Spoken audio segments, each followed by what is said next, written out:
Say a couple words for me real quick. April is the cruelest month, breeding lilacs out of the dead land, mixing memory with desire, stirring dried roots with spring rain. Winter kept us warm. I don't think we need to do anything else. I think this interview's over. That's all I needed. Abraham, welcome back. What a pleasure to see you again. Man, it's like the way we reconnected, I feel like there's a pandemic between us, huh?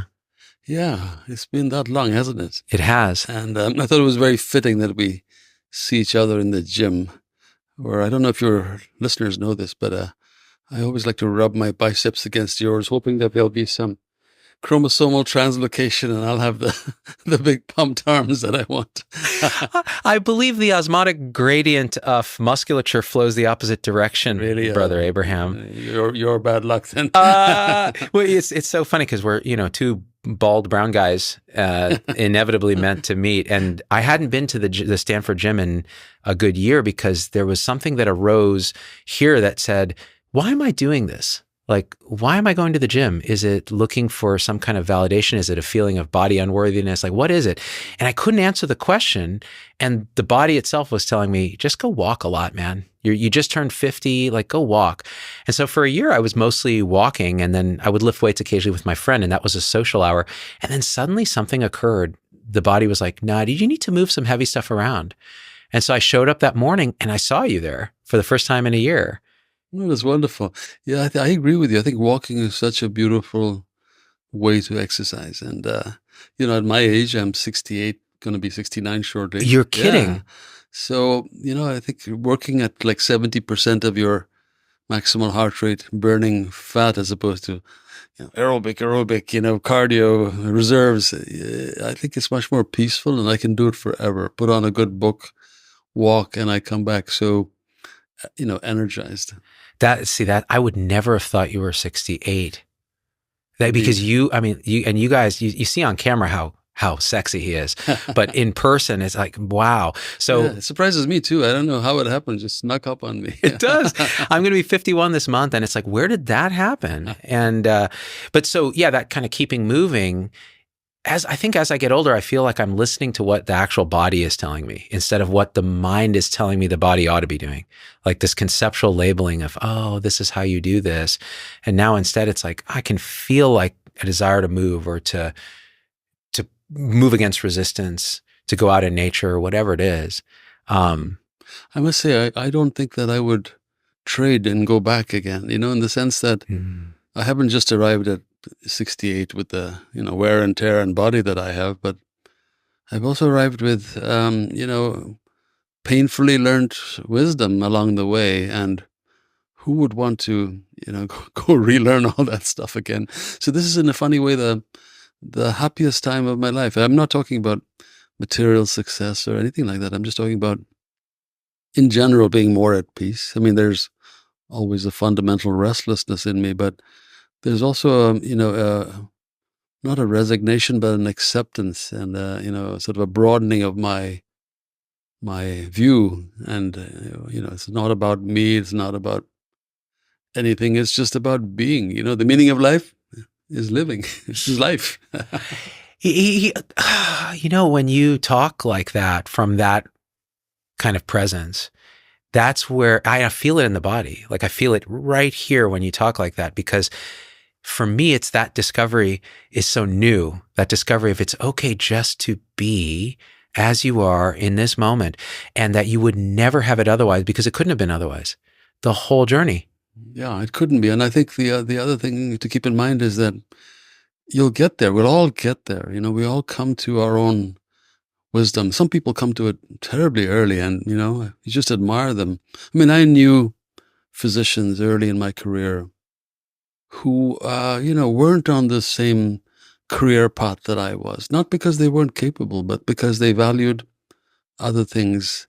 They had the wisdom to know the importance of kids and family in a way that I don't think I was wise enough. And so I think we all come to our wisdom, and God bless you if you get it early. But the good news is that it awaits you somewhere. Yeah. That's beautiful. Yeah. For me, that it couldn't be more correct. And I say I'm still coming into my wisdom. But when I was young, there was so much of it was a goal-oriented kind of lifestyle and approach to everything. And it came a lot, I think, from the driving need to feel whole or in some way worthy or in some way validated. And so there's a lot of validation seeking. I literally wanted to be famous.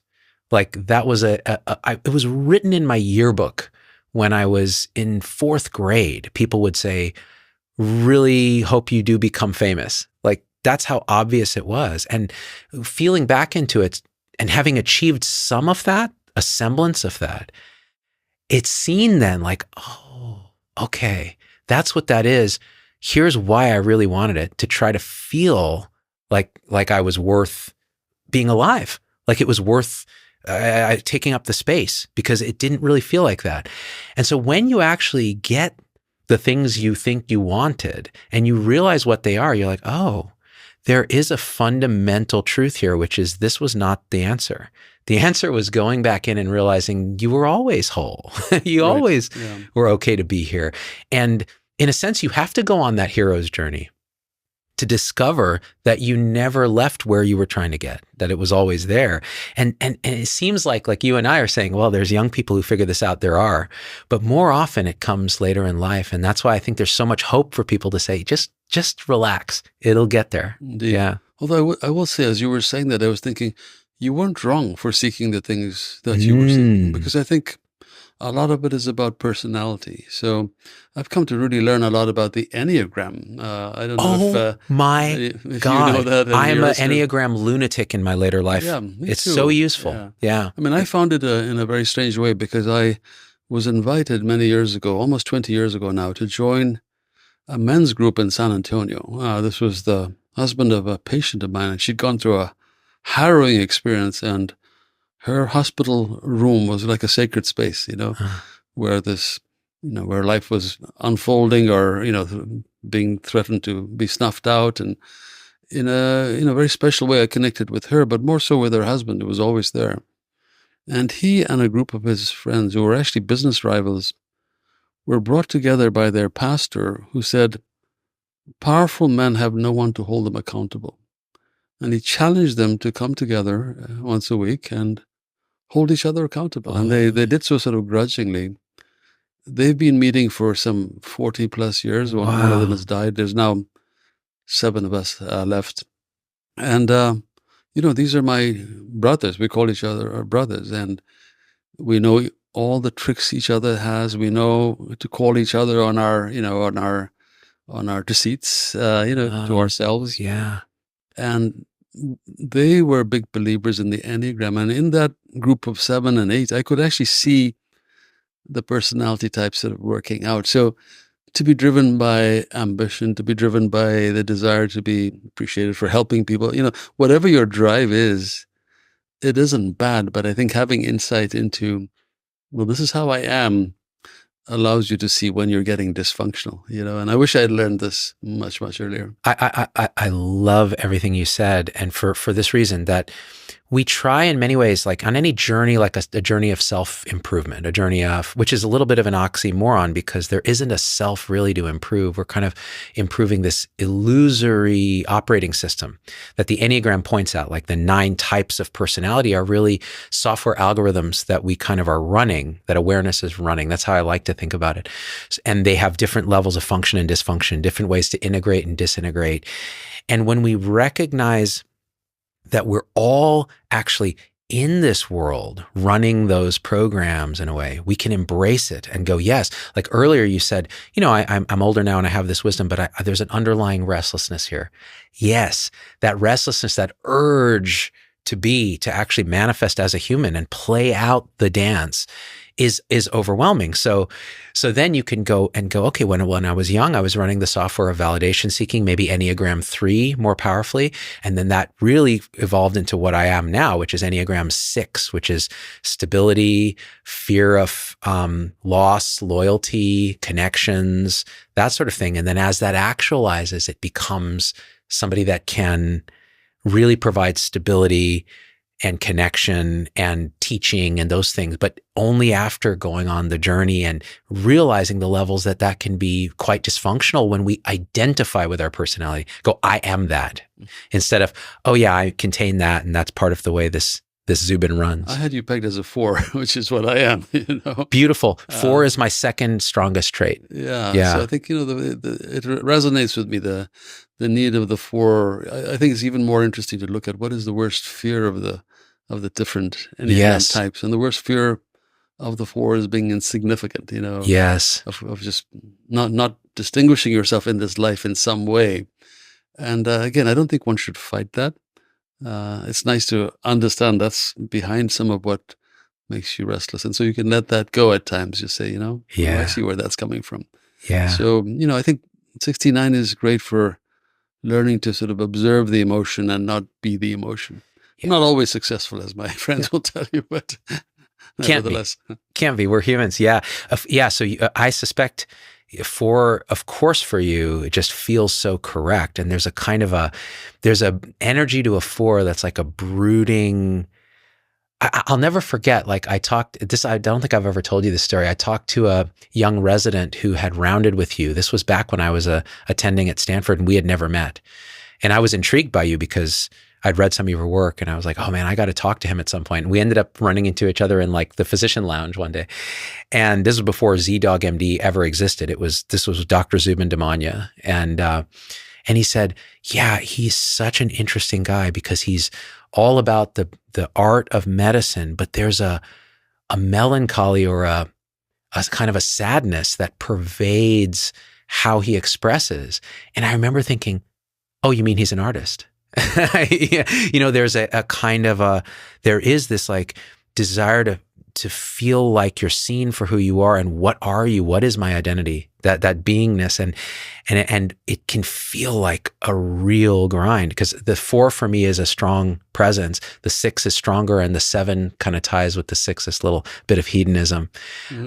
Yeah. Interesting. He should use the word melancholia to sort of describe the affect. I don't obviously see that, but interesting. Yeah. Yeah. It's a poignancy, really, that you don't always detect it in, say, a physician who's more of a 3, which is the achiever, the ambitious, they have a different, like, they're putting out a kind of a little bit of a mask to the world. Whereas the 4 is like, please see me for who I am. And the 6 is just like, who's going to tell me who I am? Who are the people that I can believe in that will provide the stability that then I'll be infinitely loyal to, right? Yeah. I mean, I think maybe what he was describing, I can't presume this, or she, was that I really have always felt that, this is a relational business. It's not a transactional business. I'm not going in there to figure out what the sodium was yesterday and is today and what we do.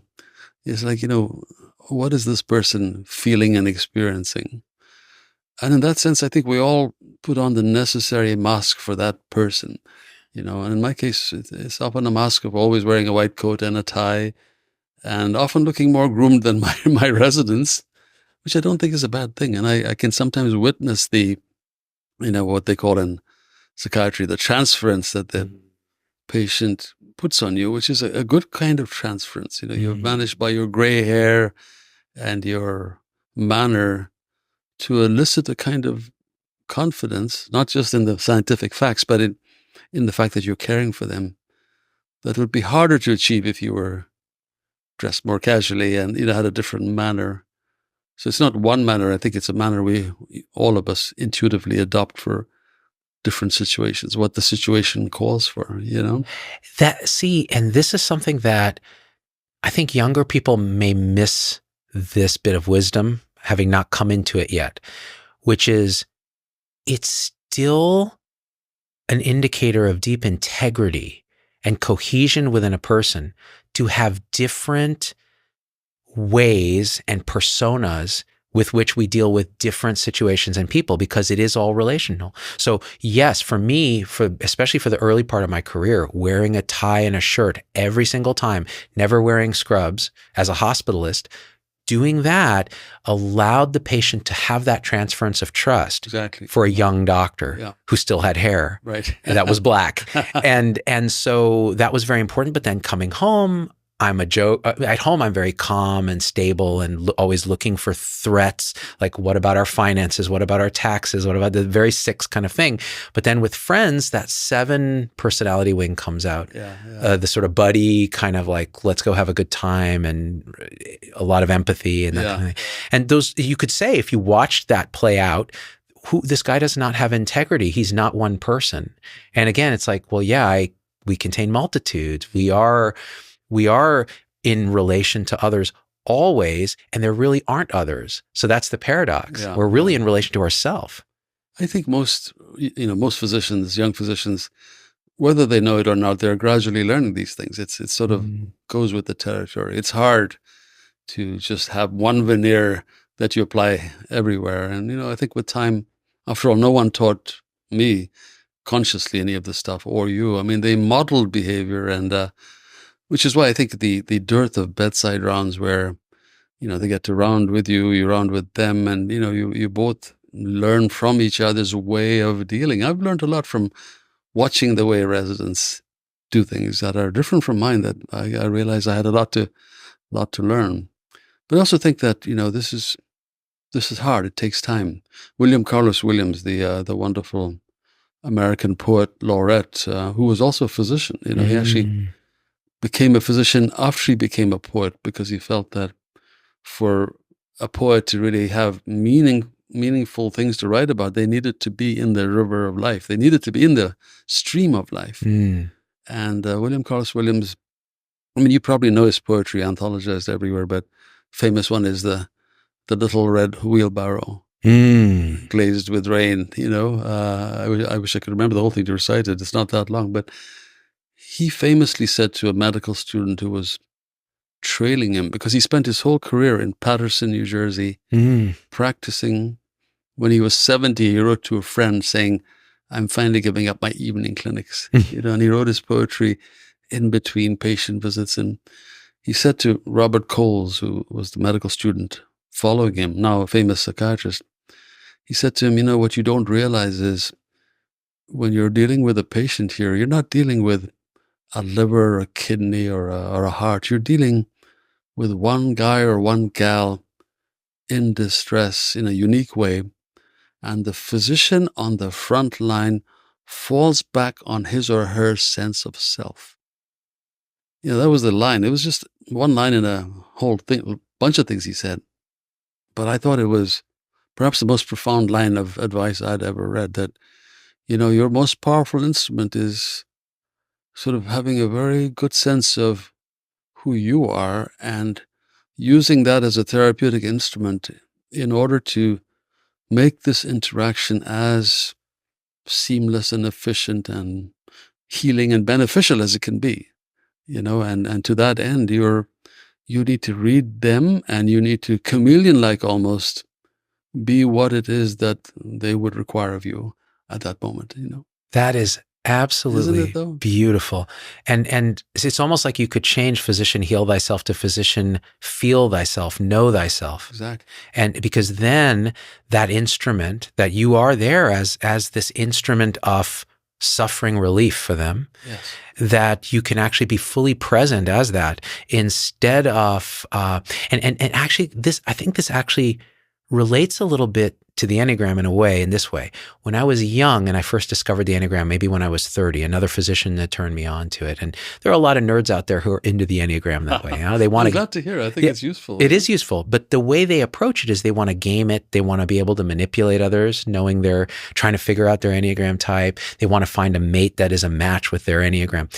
For me, when it was first introduced and I took the test and I realized I was a 6, I was heartbroken, devastated, because the 6 sounded terrible to me. It sounded like a fear-driven, it just didn't sound like the vision I had for myself. But the more I read about it, the more I'm like, well, that's me. And then I thought, well, if that's me, like, I'm horrible. And it was all this identifying with the personality. Like, okay, now I feel ashamed that I'm this. I came back to the Enneagram only lately, and I saw it as, oh my gosh, that's the software that I'm running, and that's fine. So those are kind of vague constraints, but you can optimize that and be and still be the instrument that the patient needs or someone else needs. Exactly, yeah. Even and especially within the constraints. So you don't have to be a 3 or a 1 or a 9, heaven forbid a 9, the peacemaker, to be a great doctor. You could be whatever you are, but know what that software is. Exactly, yeah. And its parameters. And I think for your listeners who are wondering what the hell we're talking about, there's so much written about it, but I love this book that I found very, just very well written and thoughtful. Small book called The Road Back to You.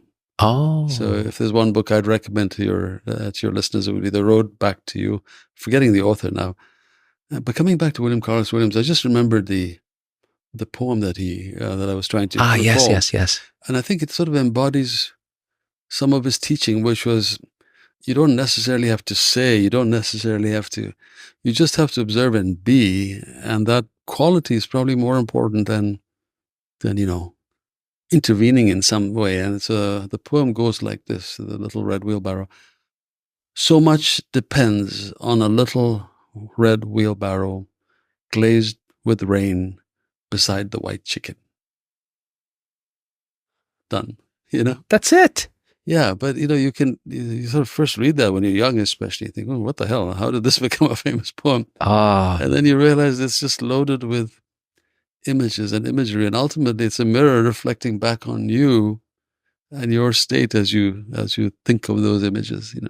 Who are you as you look at that? And that is the power of art and poetry, to express in words, which are typically a reductionist left brain entity that takes infinity and tries to bring it into knowing, and uses those same words to bypass the left brain and bring us into capital K knowing, like knowing of the whole.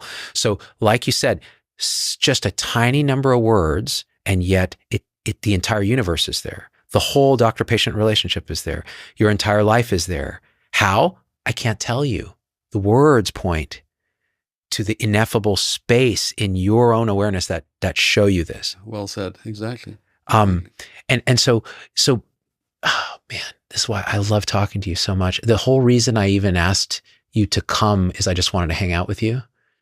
And yeah, I kept protesting that. I don't have something new to talk about, and let's. This is literally what he said. He goes, "I'm a 1-horse pony when it comes to medicine, guys. I don't know if I have anything to say." And I'm like, "I don't care. I just want to hang out with you." And I'm rewarded in every moment with this. Very kind. So I want to point to a poem that has affected me recently, and it goes back to this. We were talking about melancholia, or a kind of a certain sadness. I consider that a gift, to be able to feel that fully. And with patience, it's so important. And it gets into the idea of grief.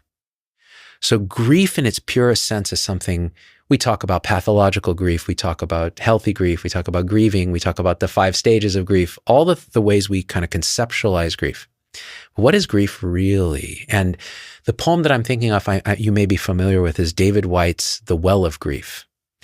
And it goes something like this: those who will not slip beneath the still surface on the well of grief, turning down through its black water to the place we cannot breathe, will never know the source from which we drink, the secret water cold and clear, nor find in the darkness glimmering the small round coins thrown by those who wished for something else. Beautiful. And that points at feeling the feelings we are most afraid of, going into the well of grief, to the place we cannot breathe until it is nothing but grief and it suffocates us.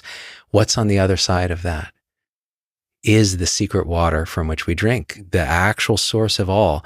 And so being able to be with a patient as the wheelbarrow, as that presence that bears witness to their grief, their suffering, what they're going through, purely, as our mutual friend Sam Shem may say, the good practice of medicine is the as much of, what is it? The doing as much of nothing as possible. Yeah. I mean, I think your poem is a great illustration of the fact that, I think we need poetry, we need fiction, we need art in our lives as physicians and healers, I think I worry about a trend where we're all left brain. Everything is data and facts. And, I mean, if you just think of a silly example, I love the metaphors in medicine, the colorful metaphors of ages past, just fruit metaphors. I give you the mulberry molar, the scar, the strawberry tongue, which becomes the raspberry tongue the next day, the melon seed body of tuberculosis in the joint, and the apple core lesion. And that's just fruits. Don't get me started on the non-vegetarian stuff. But there's not one metaphor of that equivalency in the last 100 years or 50 years that any of us have ever invented. Mind you, we have so many new ways of seeing the body, MRI, this and that, angio, CT, not one new metaphor. And I think it speaks to a paucity of imagination, and I think, I know a lot of, colleagues who say, well, I don't read fiction. I'm a serious kind of guy. I only read nonfiction, and I just look at them with some concern because, you're a serious kind of guy. Are you aware that Uncle Tom's Cabin ended slavery in America? It was a novel, not a president, not a political scientist who did that. It was one novel captured the public's imagination. Or are you aware that the novel The Citadel by A.J. Cronin about medical conditions in a Welsh mining town, that novel captured the public's imagination in the UK, and it was the genesis of the National Health Service. So fiction, the great beauty of fiction, especially in medicine, is that it allows us to experience the lives of others. It's the great lie that tells the truth about how the world lives. It leaves us with the rules, with understanding. And I'm sorry, you're not going to get that just by reading nonfiction or Harrison's Principles or Nelson's. You need to be around it because this is a human-to-human transaction. Does Penthouse Forum count? Because that I just want to know. If it's part of your reading, absolutely. I believe much of it is fiction. At least I like to think so because it seems rather fantastical. No, so this is what I think, what you pointed out is so beautiful. This is, I don't know if you know this basic metaphor, Dr. Iain McGilchrist, who is a psychiatrist and neuroscientist and philosopher in the UK. He wrote a book called The Master and His Emissary. And it's based on the left and right hemisphere of the brain, because you brought up left brain. And I'm going to throw this out to you and you can maybe reflect on it for me with your wisdom, because I think you're deeply ingrained in this. This is in many ways, your calling, Abraham, is what you've done here, is the integration of right and left brain in a field that is increasingly left-brained. So this is, what he does is he starts by debunking the pop culture feeling of left and right brain. Left brain is the analytical, smart, rational, and the right brain is the emotional, hysterical, artistic side. That's not quite right. And the way he proposes it is he says the right brain is the holistic, and he uses a lot of examples of neuroanatomy and science, how this works. The right brain sees the whole, integrates everything in context. It is a contextual, relational integrator. And over time, the left brain evolved as a way to take this whole and find parts and grasp and manipulate, which is why the left brain controls the right hand. And most people who are right-handed, it's the grasper.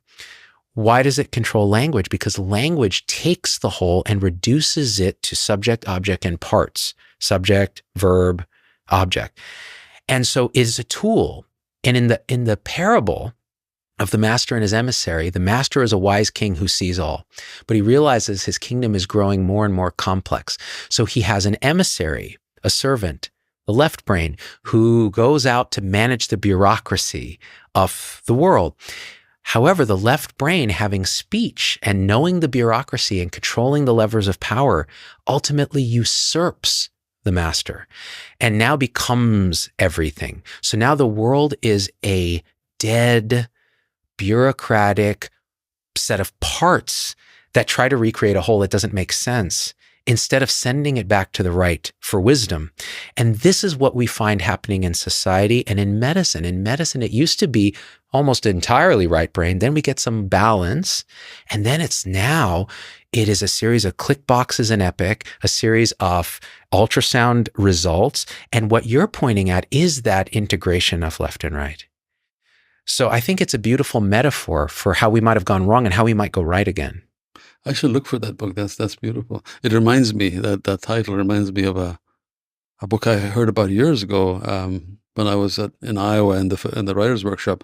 It was called The Origin of Consciousness and the Breakdown of the Bicameral Mind. Oh, wow. So there was a point where we didn't have a corpus callosum and any sort of division, real or otherwise. And so our dreaming and our waking were all merged into one. One couldn't quite tell which was which. And then with the evolution, I mean, there are neuroscientists who are going to call in and fault me with this, but with the evolution of the hemispheres and the corpus callosum, we had more discrete separation, lots of integration, but separation. So you knew when you were conscious and you knew what was dream and unconscious, or at least you thought you did. And the interesting thing is when I reach the age I have reached, I sometimes feel like I invite the breakdown. Yes. Yes. I invite the bicameral mind. I love this idea of my dreams and conscious and subconscious all floating together. And in a way they do. You're having a quiet coffee in a cafe. You know nothing about the people in front of you, but you are making up your own little tales and stories about them based on nothing, or maybe based on things that your conscious mind no longer is capable of registering. So who knows, Absolutely. It's as if consciousness, that space of thought, which I know you are a meditator, I'm a meditator, you can access this space as pure, awake thought stuff, and you can see thoughts kind of evolving. Dream, waking state, all of it is one kind of space there, and thought goes out in the world. It's a kind of a left brain process and labels and says, Abraham is here and this and this. And so we can actually change those. We create our world in that sense. That's why fiction is so beautiful, because you're creating a world here, but you're allowing the reader to take their own consciousness and overlay whatever meaning and story they want. Very much so. And that breakdown where there's integration. So one of the most interesting experiments, I think, in modern medicine is the severing of the corpus callosum in certain patients with seizures, and noticing with very clever testing that now there are two separate personalities operating. And it turns out, and McGilchrist actually goes through the qualitative differences in personality between these hemispheres, and it's really quite remarkable. The right hemisphere is more pessimistic. It's more melancholy. It sees, word again. Isn't that interesting? It sees the world as very nuanced. The left hemisphere is a bit of an asshole.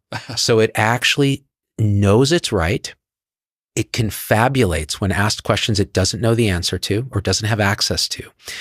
And it is irrationally optimistic in many ways because it thinks it knows. The right knows it doesn't know. And so you need both in a way. But we are, as a society, shifting towards a kind of left hemisphere dominance. And you can see it in our discourse, the polarization, the way that everybody's got to be right, the absolutism, the black and whiteness. Yeah. And this circles back to our discussion about the bedside and the patient, because, I strongly believe in the physical exam, because I hate to be the one to miss obvious phenotypic things that are glaring at me and have the radiologist call me and say, by the way, your patient has bilateral breast masses or whatever it is, Yeah. But more than just the phenotypic observations that are important. And, it bears reminding that you can't diagnose Parkinson's, ALS with a blood test. You have to examine the patient. You can't make sense of any CT finding in the brain if you don't examine the patient and see what the functional deficit is. It might be meaningless or it might be profound, but only an exam will tell. There's no tick box that's going to tell you that, But I always feel like more than that, there is something about the exam, the privilege of being allowed to examine the patient, especially if you do it skillfully, it's a ritual. It goes back to antiquity. But in its present form, it still looks very strange to others. It's in a room that doesn't look like any room in your house or mine. One individual is in a white shamanistic outfit with tools in the pocket. The other is in a paper gown that no one knows how to tie or untie. And a stranger is telling this other person all their ills. And then one individual disrobes and allows touch. And, so it's a very profound ritual. It has all the trappings of ritual.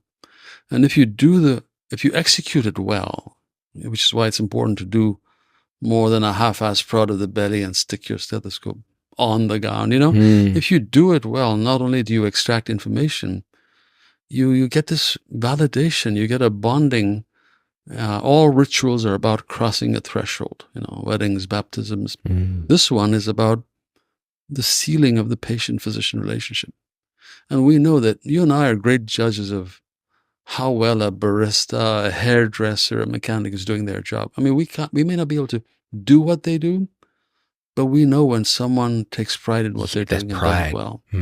Well, patients are just as good, if not better, at judging us. Better because they have more at stake. Yeah, and I think that in doing the ritual, even, there are times when I'm doing a physical, I already know the answer from the history, or I know it because the patient has arrived with the answer. But I still do the physical because, there is this whole right brain thing, call it whatever you want, right brain, subconscious healing, that needs to be ministered to. Just because I understand it cognitively on paper and can describe it to them in a biopsy report or an image, doesn't begin to make sense of this for them, And I think there's something in the exam that you're locating this disruption in their life on their body, not on a screen somewhere, not on a consultant's report, but on their body somehow, And I think the more postmodern and sophisticated we get, the more self-conscious we seem to be about what are elemental needs for all human beings, especially in distress. Yeah. That makes me, it just tickles something in me that gets tickled when truth is spoken, because that's what it is. And I'll add something here and you tell me what you think, because, and that was beautifully put, my gosh.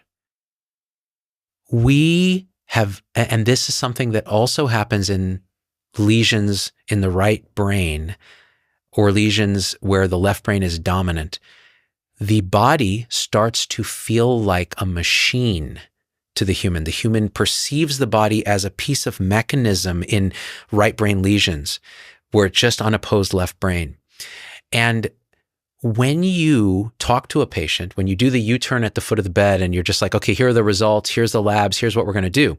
What you've done is you've created a conceptual left brain map of their body. And you're saying this machine is malfunctioning in this way. When you embody the diagnosis and the process by laying hands, by touching on the physical body, this becomes embodied in a way that it engages this right brain. And then it's no longer this reductionist parts creating a whole, it's whole the whole time. And I think that's part of the ritual there. And Joseph Campbell would approve, he would say, yes, this is the power of myth, the power of ritual, the power of human touch is part of the hero's journey in all of this, establishing that covenant, that bond. Very much so. I think, one doesn't need to have explanations to know that certain things are welcomed by the patient and good for them and, good for the doctor. But it's nice to have the explanations catch up, Recently, I went to an Ayurvedic resort, and I've done this a couple of times. Yeah, beautiful. And they have this technique where two people often are massaging at the exact same time in the exact same part of the body. So as they're moving from your feet to your knees, they're doing it in sync. And, it might just seem like a gimmick of this particular place, but they do it in many different places. And then recently I read a report about simultaneous sensory stimuli and their effect on, stimulating the cortex on both sides in certain ways, So you could say at one level, oh, these Ayurvedic guys were pretty smart. They knew about this Hell no, they didn't know about it. They just knew that it was good. And, we're catching up with explanations after the fact.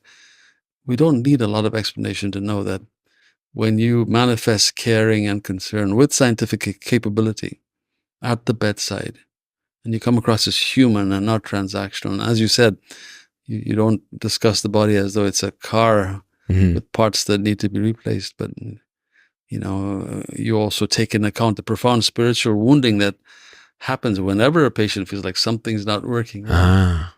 You don't need proof to show that this is good, but the proof is there. It's coming, but God forbid we need to wait for those things to do what seems, as human beings, intuitive. I mean, I always point out that we can raise a baby. We can raise a baby for 6 months using robots. I mean, after all, if you can take out the gallbladder, with Da Vinci, you can change a diaper and do all those things. We wouldn't dream of it. Yeah. We recognize that a child needs nurturing and cuddling. And, I think a patient, an ill patient especially, is in a certain way infantilized, and they have need for us to not be paternal or maternal and swoop in, but they have need for care. They have the need for us to care for them. And I think it's one thing our health systems struggle to do is to, other than in slogans and logos, to express care in a profoundly human way. I think individual nurses, individual physicians do it very well, but as a corporation, sometimes it's a struggle to make that happen. And the corporation is the expression of that left brain reductionist bureaucracy where they are trying to say, well, okay, we can measure this, we can diagnose this, we can turn this into a Toyota assembly line, which, hey, for Toyota, that is a magical thing. It is absolutely been transformed the manufacturing reliability process, and it apply now. GE's taking lean, Toyota, wonderful, and we can apply some of that to medicine, sure. But when it is, again, the emissary usurping the master, then we get this disharmony. And I think what you're pointing at is the source of a lot of what we're calling burnout for caregivers, because we know we're humans. We were raised by other humans, not by robots. So we know that's why we're so concerned on some level about the advent of AI and how the corporate overlords are going to say, okay, now we're going to have AI do this. We're going to have it raise the child for 6 months because it knows better than you do what it needs. Yeah, when I hear administrators talk about Six Sigma or Lean, I just feel like we're in trouble. You want to die. Yeah, we're in trouble. And I mean, I get it for a process in the hospital that has to do with, material management or environmental science, whatever it is.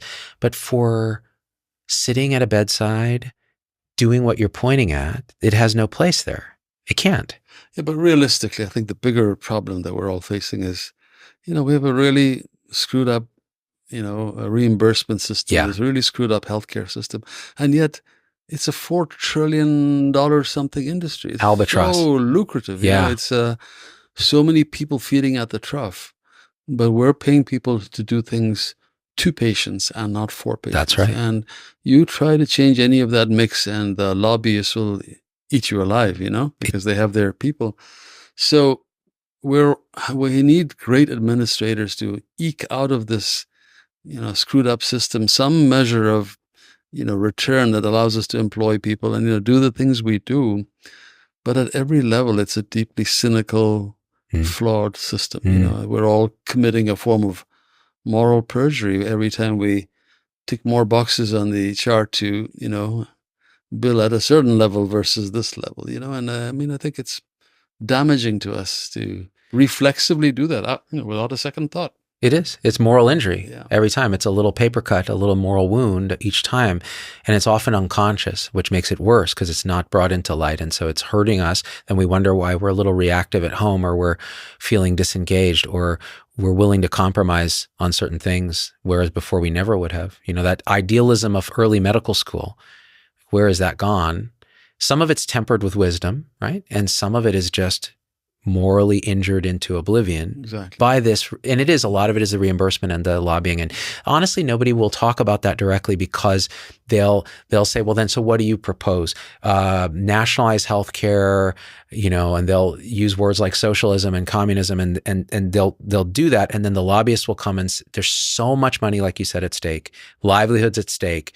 Nobody's talking about, well, what if we just grew the pie and made those livelihoods into something else, which when you talk about AI, they say that all the time. Like the same people will say, well, AI, no, don't worry. It won't replace your job. It's just going to grow the pie so that we can, it's like, okay. I mean, I must say, I see some hopeful trends. I mean, they came out of great sorrow and pain, but, the great distress of seeing physicians leave medicine, it breaks my heart to see people leave medicine in the sense that after all that training, after all that work, if we didn't create an environment that made them want to keep doing this, and they're so burnt out. But those who stayed, you're seeing this phenomenon of unions forming, not just house staff, but, medical groups, physicians. Mm-hmm.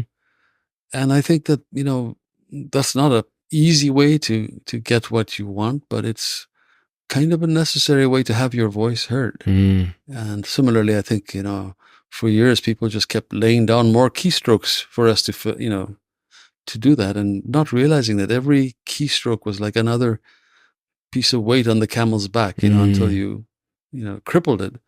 And now belatedly, they're trying to ease this and ease that. But I think the pain will lead to correction. You wish you didn't have to go through the pain, but the pain is leading to correction. The pendulum is swinging back. I think there's going to be a forced correction. And at some point, the lobbyists will have to be defeated because businesses can't afford to insure people. And so they'll go to Congress and say, screw that. You got to help us provide health care. Yeah. Do actual care, pay to keep people well, pay to establish this relationship-based care rather than transactional care. And that's what we were calling, are calling Health 3.0, this more transcendent, integral, right-left hemisphere combined. And you could say the entire healthcare system, our whole platform is undergoing the hero's journey. It starts at the 1.0, the old patriarchal doctor in exchange for a chicken will do stuff that's not science-based, but is intuition and ritual-based, and that's beautiful. Then 2.0, which is this mechanistic, reductionist left brain thing, and that's the sort of valley of despair that everybody's unhappy. The only people who aren't unhappy are the people really making a lot of money, and they really don't touch patients, typically. And then to have that kind of, there's that whole process with Joseph Campbell in The Hero's Journey of a death, a kind of facing the adversary and dying. So dying to what the old system was, and then the rebirth, atonement, and return home with the wisdom. And I think that's what great literature actually points at, because often it is the hero's journey, and it is so relational. Yeah, very much so. I think, it's a shame that we have to go through these painful deaths and corrections, right, to get there, but it's sort of necessary. You and I have talked about my experience with my latest novel, The Covenant of Water. Yeah. I think you made the assumption that it was all roses. It sounded so great. I got to be honest with you, Abraham, when I saw it come out, because I saw you writing it, we interviewed you and you had your whiteboard with all these incredible complexity. And I know how hard it was for you to do that. It looked excruciating at times, and struggling with the muse and this story coming from nowhere through you, really. And then when I saw it and it was so successful, and there you are with Oprah, and it's book of the month or whatever it is, and you're sitting with Oprah, and there was a part of me that was like, oh my God, Abraham is crushing the game. And there was a part of me that was like, jealous. Oh my gosh, I want to do something like that. And so, but the reality is much more complex. Yeah. When I met you, I told you that what had happened is after the success of my previous book, Cutting for Stone, publishers were willing to come at me with big advances because, they saw me as the golden goose ready to lay another golden egg. Yeah. And the sad part is I succumbed to that. I thought maybe I am the golden goose. Maybe I'll do this again. And that's natural. That's absolutely natural. And, I think, but when I got to writing, it took a lot more time than they were ready for. They were patient, but not that patient. And ultimately, they wanted the product. They didn't really care about the process, which is not unfair. But at some point, I felt that my editor had lost sight of what the story was, and that if they published it, it would not do justice to the decade or more I'd spent with it. And so I broke the contract at great penalty. That is terrifying. I had to pay them back the big advance they'd given me. Substantial for me.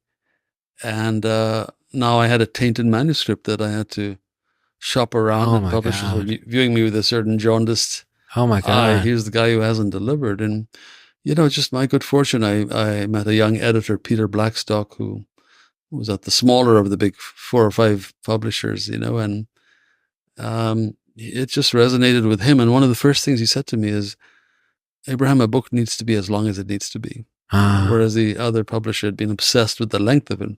And so, I mean, at that point, I was happy to just get it published and hope that one day I'd pay off what I owed to the previous publisher. And so everything that happened after that just felt like gravy, felt like doubly rich and meaningful because of the lows that I'd gone through. And I think life is very much like that. So, and now I'm under no illusion, I think this is a very American thing where you do one thing and, in the next sentence, somebody will ask you after complimenting you, and what's next? The assumption being that if you don't follow this up with another and another and another, then you're nothing, And I'm very comfortable with the knowledge that this was probably one of the best things I could ever write, if not the best thing. And for the things to come together in just the special way they did, the fall and the rise and, Oprah, how can I ever expect such a thing to happen again?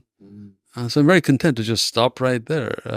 The reality is I will write because I love to write. I will write because I use writing as a way to understand what I'm thinking. But I don't feel any pressure to, do it again and do it again, except for the pure joy of it, and I think that's maybe also a function of my age, that I don't need to again and again and again redefine, be reborn again and accepted as the celebrated author du jour, which only lasts about 2 days before you're no longer. You're on to the next thing mentally, right? The dopamine's worn off. Right? Exactly. So,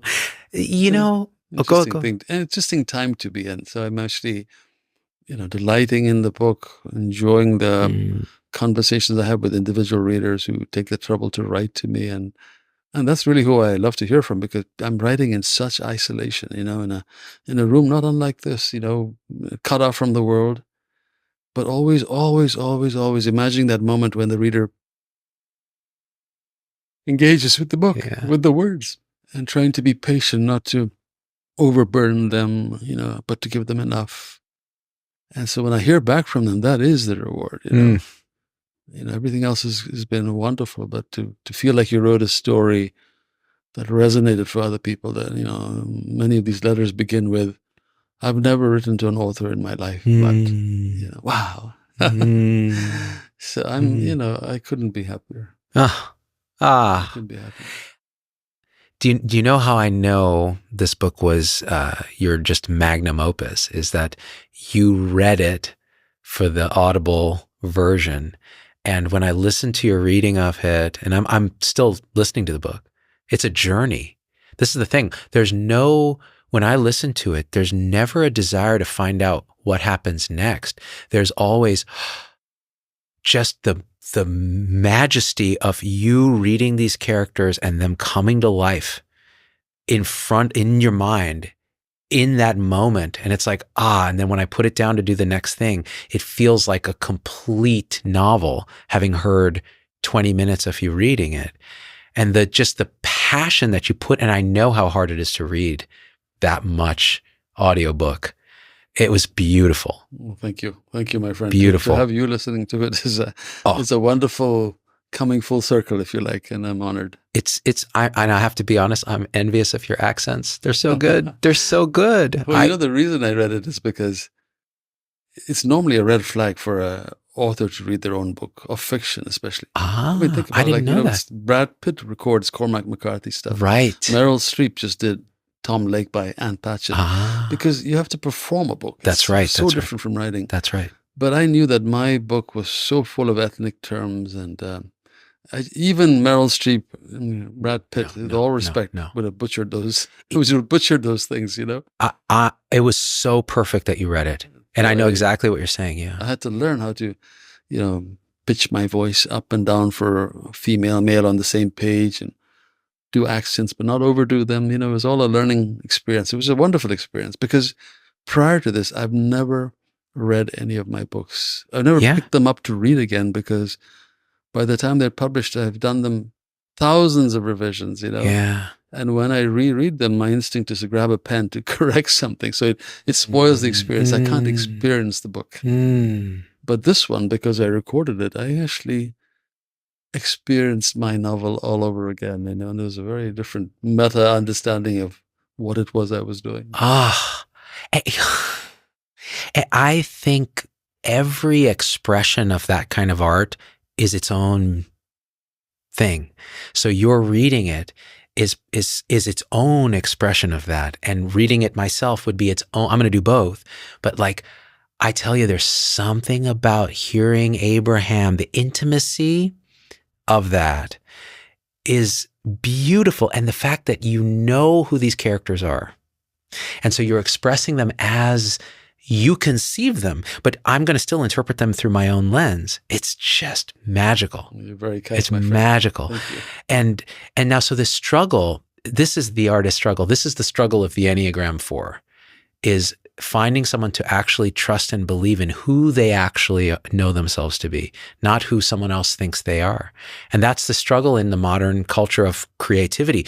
I talk to documentary makers who say the entire game has been changed by the streamers, the Netflixes and the HBOs that now pay for these things. They know what generates click-throughs and streams, and they want to tailor and optimize for that, not for nuance, not for truth, not for art, for that. And it's heartbreaking to them because they have to compromise so much if they're going to be financially viable, if they're not going to have to return the massive advance and get the development budget. And the ones that stick to their guns are the ones that I end up connecting with. If they're doing a documentary where they're asking me to be a part of it, I'm like, okay, yeah, this I will do. But I have to talk to them and feel what they're expressing. Yeah. I think you need a lot of confidence in, speaking about you're as an artist, you need confidence in your art to not have your art get sort of derailed by the, by the latest thing, by whatever the in thing is now, and the trends that are pulling you some way. You have to be able to resist that and stay true to yourself. Tell us about your journey. Let me interview you for a change. What's been going on with where you are from the time these wonderful podcasts started to where you are now? So I'm glad we're now talking about my favorite subject, me. As a narcissist, I know. It's funny because I feel such kinship to you in terms, even though we're in totally different spaces and different leagues, honestly. Like what you're doing is just beyond. For me, it's been a journey in that initially it was this seeking of validation and a feeling like in medicine when I was at Stanford, I wasn't living my story anymore. I was for a long time. And then it suddenly clicked that I wasn't anymore. And it was really, I could correlate it to a few things. One is when Epic really became dominant and there was a lot of charting at home because I cared a lot about the patients. I wanted to do a good job, and I felt accountable not just to the patients, but to my group of other physicians on whose behalf I was taking care of their patient in the hospital, keeping them safe from the danger of the hospital. It's the hospital's most dangerous place in the world, short of a war zone, maybe even more dangerous. So at some point, Epic went live and they started pulling back our resident and house staff coverage. So they had the attending physicians do more and more by themselves. So we became more of a machine and less of a mentorship, connection, relational thing. And that's when I started getting that sense of I'm burning out. And it wasn't really, it was this moral, just repetitive moral injury. So that's when I started making videos, and my deceased late friend, Tony Shea, who that's a whole nother conversation. He told me, why don't you do what you really feel called to do and teach patients to stay out of the hospital? And you can do it on YouTube because that's a thing now. This was 2009. So I started doing that with a lot of fear, thinking Stanford would get angry and so on. And as it started to click, I got more bold. And then I started getting the validation of the number of views and the likes and the feedback. And so it became another thing for the personality to go chase. Okay, well, now I'm on this journey. Now I want to get as much influence as possible. And I love what I'm doing. You could feel it. You're like, the body lights up. I love doing this. I could do this all day and night and never get tired. So I did that in conjunction with starting this clinic in Las Vegas and trying to actualize the things we talked about. But a lot of that, I felt like an imposter. I felt like this is not my skill set running a clinic. It's not my skill set marketing a clinic to patients. This feels gross. And I realized as we wound down that clinic, our partners who we built the clinic with, Iora Health, they were doing a great job. They had big teams to do this. So I could evangelize the model and do what I'm good at, which is expressing and teaching and that relational aspect of it. And they could go build it. And they did for Medicare Advantage. And then they merged with One Medical. Wow. And One Medical merged with Amazon. And now that model is owned by Amazon. And we'll see what happens. Either Amazon will ruin it, or it will be a pressure for others to focus and invest in preventative primary care that's relationship-driven, technology-enabled, but not technology-enslaved, and right brain, left brain in harmony. And so that's the hope. But all that said, then I started doing this, and I started getting interested in awakening and meditation and personal transformation and all of that. And then there was this crisis because COVID happened and put a delay on everything, because then I could speak about things I was passionate about and people wanted to hear it. They wanted to validate it with engagement and becoming subscribers and so on. So I was delayed in the reckoning. And the reckoning was the whole fame and influence and validation thing is a fickle beast, because when things change, people in the system, and people want TikTok. They don't want 5-minute music video parodies. They don't want to hear a doctor do a 2-hour show about what we're talking about. They want this quick soundbite. But this is what I want to do. So there was a process of grieving, a process of going through the shadow of, am I even worthwhile as a human? Like, can I support my family? Like, is there, as an Enneagram 6, is there safety and security in what I'm doing, or should I go and play the game? And then realizing now at my age, and with the little bit of wisdom that I've gained from the meditation and the retreats and the work that's happened, I can't do it. I have to be authentically what's here. And if that's 10 people watching something that I do, or me not doing it, that's okay. But that journey was one of abject torture. And it's still unfolding in a way, but in a way I'm on the other side of it, where now I'm like, you know what, Abraham, let's just hang out and do a show. And if people watch it, great. And if not, that's great. And I'm just so honored that you would come and talk with me. I didn't realize we'd met at that juncture in your thoughts on this show. But I mean, I commend you on being honest enough to reflect on it in this fashion. It takes a lot of courage to say no, or, I'm going to try something slightly different, come what may. It takes courage, but God bless you, and do it. Follow your heart. I think that's the only advice I give people is, it doesn't work when you're doing something to satisfy somebody else. You just have to follow your heart if it's feasible. Yeah, if it's feasible. It's not. And if it's not, that's okay. Then, and I tell people this because they say, but I can't do that because I have a mortgage and I have kids and I have this. And I'm like, okay, so you go and you're as present as you can be, doing what you need to do to support them, knowing the whole time that, maybe there's a compromise here and there, but really it's not a compromise if you're doing it wholeheartedly and with full presence, knowing that it's not permanent, and that sometimes you do have to pay the dues. You do have to go on the hero's journey. You do have to suffer the death. You do have to sell out for a period. Yeah. And then come back to realize it didn't give you the happiness you wanted. Like you said something very important. You said you get this amazing thing when the book is out there, and then 2 days later, it's the next thing. It's gone. Yeah, it's the human condition. What are you writing next? That's right. It's a seeking mind. It made me think of Elizabeth Gilbert's Eat, Pray, Love, and she did that TED Talk about how she could never live up to that first book. Yeah.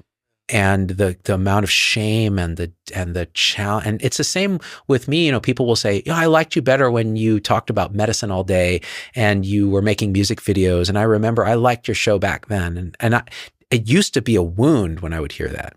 And now it's like, I'm so glad that touched you in that way. I'm not doing that now, but that was beautiful that happened, and that I had the privilege of being able to connect with people. And it's the same thing. Like when people connect with the work, whatever it is, it's this ineffable joy. And it'll get you every time. When you were describing it, I found myself really feeling it emotionally, because that's what it is. It's this relational connection with others. That's what we secretly want. It's not even secret anymore, right? At our age, it's like, no, I want that. I want that connection.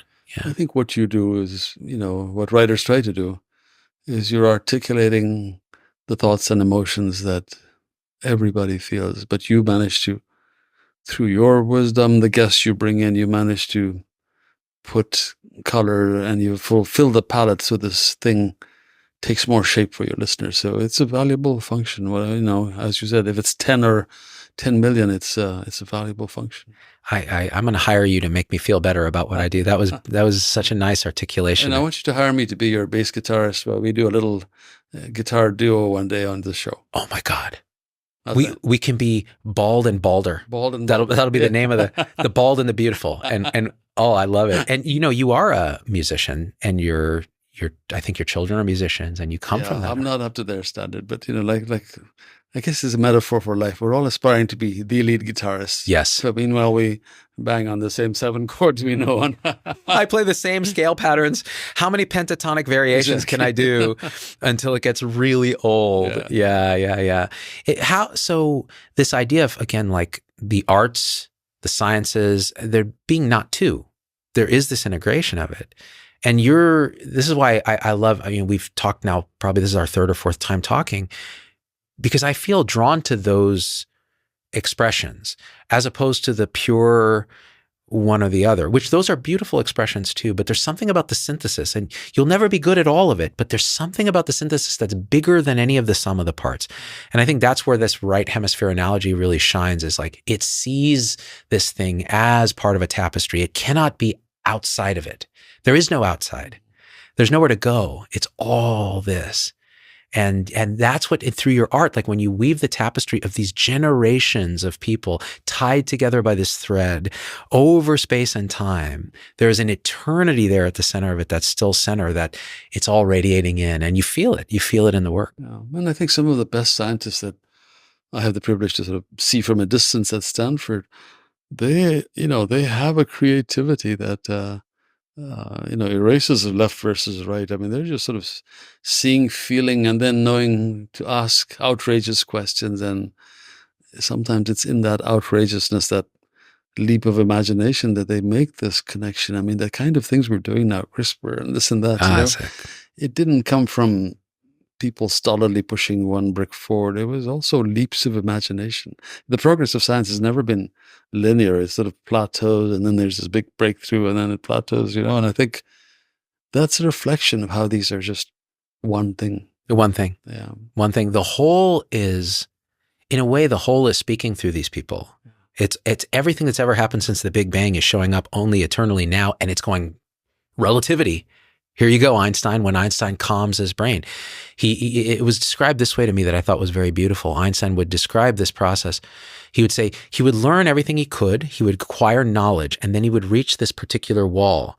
And many people would then take a lateral turn along the wall and try to acquire other wider knowledge to solve the problem. What he would do is he would hit the wall, and then he'd go, that's all I can do. Now I'm going to relax. And in that relaxation, that induction of the entirety of everything came forth and said, it's this. And it's that's where that space that we create from stillness, from sitting with the patient at the bedside and putting a hand and just being quiet, that we seem in our institutions to rob us of that space, but it's our space. They can't take it from us. So we can re-inhabit it. It's a simple thing. When you're sitting at Epic trying to chart, turn the screen to the patient and create the document together with them. I mean, there's simple things, but again, it points right at what you're pointing at, this inductive, indescribable, ineffable knowing that makes you wonder. When we wonder why AI can do these things that seem so human sometimes, it makes me think, I wonder if it's because we programmed the thing using the same approach, which is take all this data and then combine it in ways that are almost ineffable. And then sometimes it'll surprise you. Other times it'll do exactly what you think, which is reductionist nonsense garbage. And it doesn't need to be conscious to be able to do that. Yeah. Yeah. That's a whole can of worms too. That's another can of worms. Maybe for another discussion. We'll solve that the next one. So now I was almost going to ask you the typical interviewer question, which is really stupid, which is, what's next for you, Abraham? Now that you've crushed the world of literature and medicine simultaneously, what's the next big production? But I know that that's not it. Yeah, I'm actually still trying to discover what that is. It's Exactly. exactly a year since I got the call from Oprah. I thought someone was pulling my leg. That's crazy. And then it's a whirlwind year of touring and, great things with the book.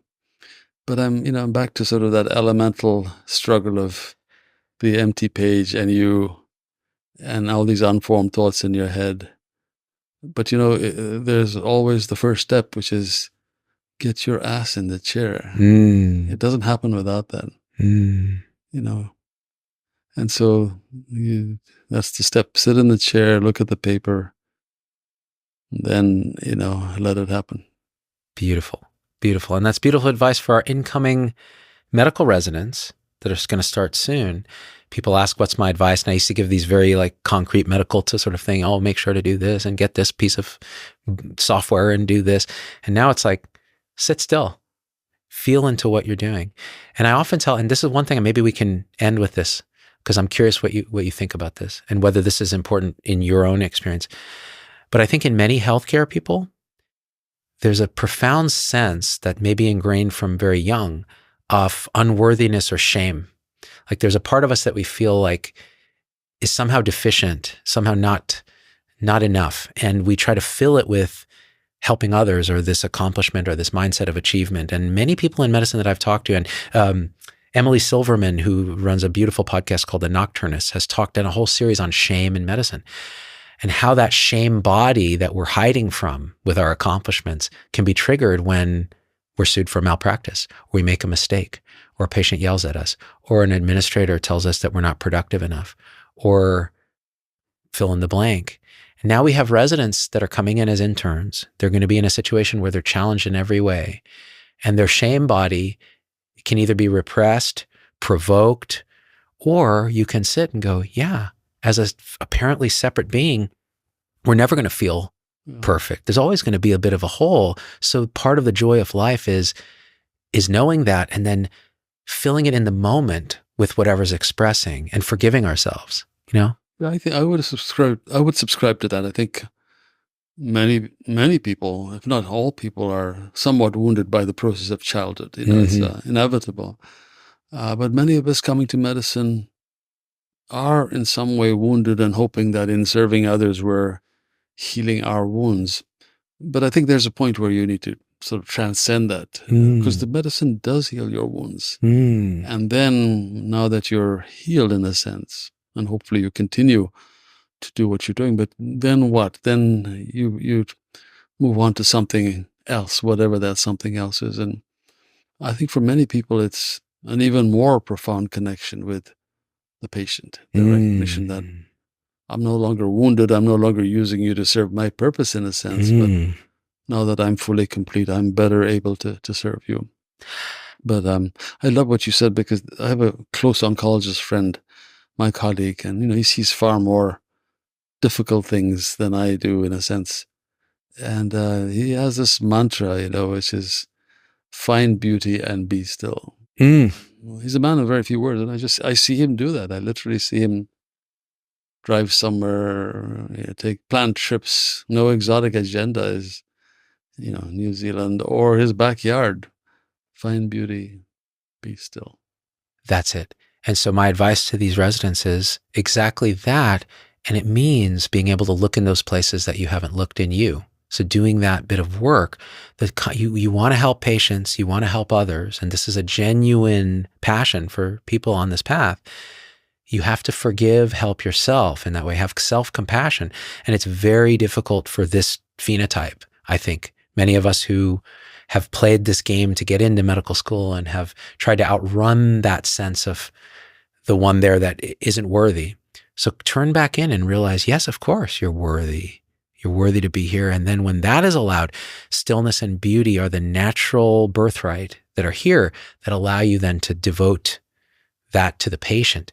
And that's the beauty. And honestly, Abraham, there were times in my career where that was lost.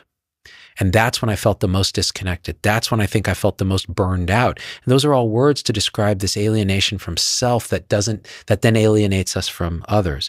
And there were other times in my career, both before and after that, where the connection was so apparent.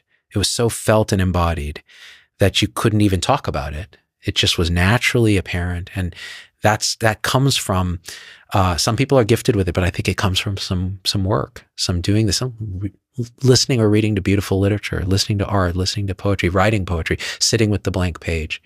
And I think your being here today has reminded many that'll listen to this of exactly that.